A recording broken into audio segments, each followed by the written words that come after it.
जैं सच पुछो त सांगड़ जे दोस्तनि खे, लेखकनि खे, कारी जेके पढ़ंदड़ उन्हनि खे माहौलियात के लफ़्ज़ खां वाक़ुफ़ु करायो। शायदि ई असां मां कंहिं दोस्त उन खां अॻु में करे इन्वायरमेंट माहौलियात लफ़्ज़ ॿुधो हुजे या उन बारे में कॾहिं सोचियो हुजे। साईं खे मौक़ो मिलियो, पाण ऑस्ट्रेलिया विया, उतां ट्रेनिंग जो को सिलसिलो हुयो, उन सां वापसी में असांजे लाइ माहौलियात में जेके मुश्किलातूं अचनि थियूं उन मैसेज खणी आया। कंहिं मिनिस्टरनि सां सॾियां थो त तुंहिंजी ॻोल्हा ऐं जुस्तजू आहे, सुञ रस्तनि सां गुफ़्तगू आहे, तूं जे न आहीं त चंड खे थो ॾिसां, अक्स तुंहिंजो ई हू बहू आहे। मोहतरम साईं अलावर जो भेण साहब।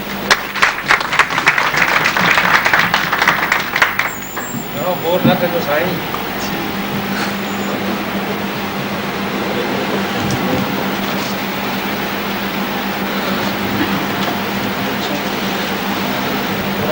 बिस्मिल्लाहिर्रहमानिर्रहीम।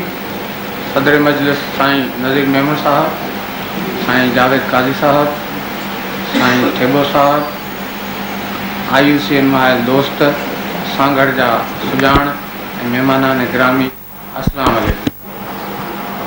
अस्करी साहब पाण ॻाल्हाइण खां जेको आहे तो मूंखे वारो ॾिनो, छाकाणि त माहौलियात हू जंहिं माहौल में रहे थो उनजी उनखे बि ख़बर कोन्हे त आउं कहिड़े माहौल में रहां थो।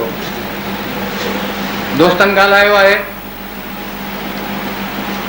असल में आउं पंहिंजो हिकु शेर पढ़ी ऐं तव्हां सां पंहिंजे दिलि जो जेको आहे सो हाल ओढ़ण जी कोशिशि कंदुसि। तमामु मुख़्तसिर, नवाज़ खे परेशान न थियणु खपे, छाकाणि त नवाज़ जो हिन किताब में जेको बार बार ज़िक्र आहे ऐं हुनखे नवाज़ खे मलाहनि जेके लिकी ख़त में छड़ा ऐं जंवरियूं टुकी पे ॾिनियूं उन ते बि आउं ॻाल्हायां, पर छाकाणि त वक़्तु कोन्हे बचियो।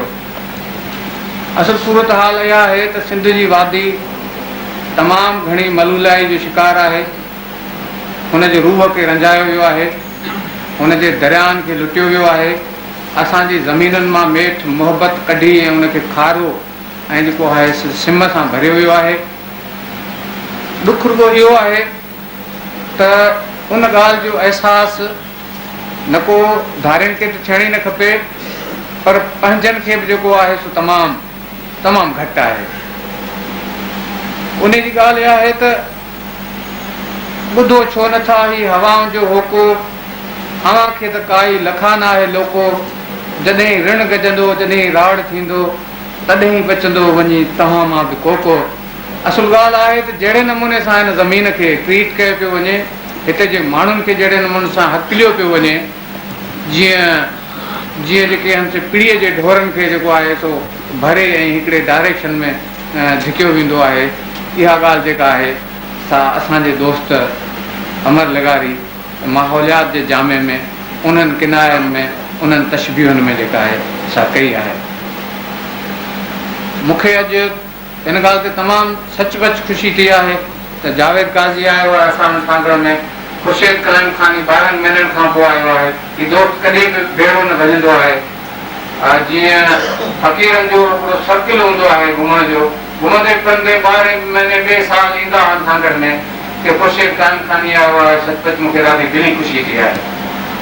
असल मसइलो इहो आहे त पाकिस्तान में जेका ज़मीन आहे उन बाबति हिते जे हिकु ख़ासि तबक़े खे एॾी त हबछ आहे, एॾो त हिर्स आहे, जिथे ज़मीन जो को साफ़ सुथिरो ॾिसे थो त यकदमि कोशिशि करे थो त हीअ ज़मीन मुंहिंजे नाले इलाही थी वञे ऐं इहो सॼो पाणी जेको आहे सो थल कैनाल ठाहे, ग्रेटर थल कैनाल ठाहे ऐं डैम ठाहे जेको आहे सो उन ज़मीन खे जेको आहे सो उनखे न सिर्फ़ु कब्ज़ो कयां, पर उनते जेको आहे सो ॿिए कंहिंखे बि कब्ज़ो करे न ॾियां।